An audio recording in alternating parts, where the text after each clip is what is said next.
So hello friends, આઈ ખેડૂત પોર્ટલમાં વિવિધ યોજનાનો લાભ લેવા માટે સૌપ્રથમ રજીસ્ટ્રેશન કરવાનું હોય છે. તો આ રજીસ્ટ્રેશન કઈ રીતે કરવું તેની માહિતી સ્ટેપ બાય સ્ટેપ આપણે આ વિડીયોમાં મેળવીશું.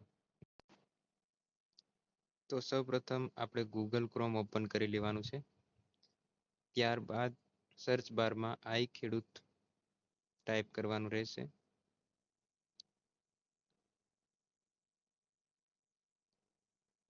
ત્યારબાદ તમને પહેલી જ લિંક આઈ ખેડૂત પોર્ટલની મળશે. તેની પર તમે ક્લિક કરશો એટલે આઈ ખેડૂત પોર્ટલની વેબસાઇટ ઓપન થઈ જશે.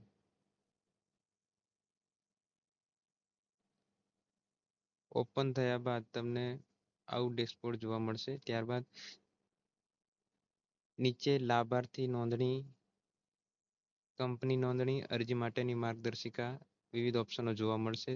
તેમાંથી આપણે લાભાર્થી નોંધણી પર ક્લિક કરવાનું રહેશે.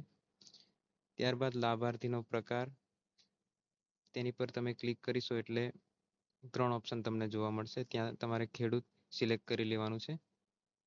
ત્યારબાદ તમે કેવા પ્રકારના ખાતેદાર છો તે પસંદ કરો. ત્યાં ક્લિક કરી તમારે જમીન રેકોર્ડ ધરાવું છું તેની પર ક્લિક કરી લેવાનું રહેશે. ત્યારબાદ તમારે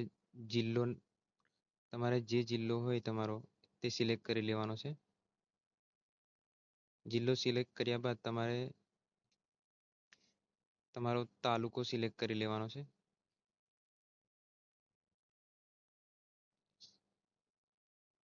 તાલુકો તમે સિલેક્ટ કરશો ત્યારબાદ તમારે તમારું ગામ સિલેક્ટ કરી લેવાનું છે.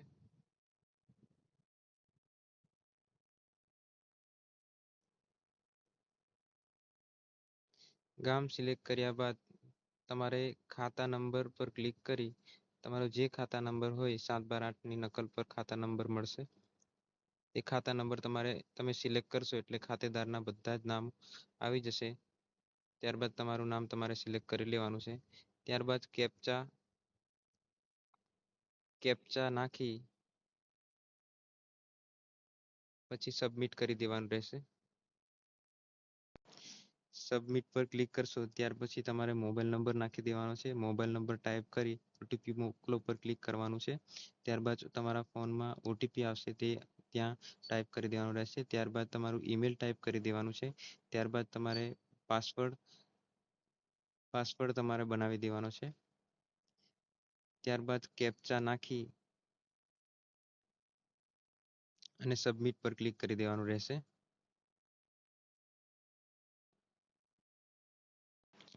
સબમિટ કર્યા બાદ તમે લોગિન પેજ પર આવી જશો. રજીસ્ટ્રેશન વખતે જે તમે નંબર ટાઈપ કર્યો હોય તે જ નંબર અહીં ટાઈપ કરી અને પાસવર્ડ દાખલ કરી કેપ્ચા દાખલ કરી લોગિન કરી લેવાનું રહેશે. લોગિન કર્યા બાદ તમને વિવિધ યોજનાઓ જોવા મળશે. ત્યાં તમે અરજી કરી શકો છો. આવા જ સરકારી યોજનાના વિવિધ વિડીયો તેમજ કઈ રીતે અરજી કરવી તેના વિડીયો જોવા માટે ચેનલને સબસ્ક્રાઇબ અને શેર કરો.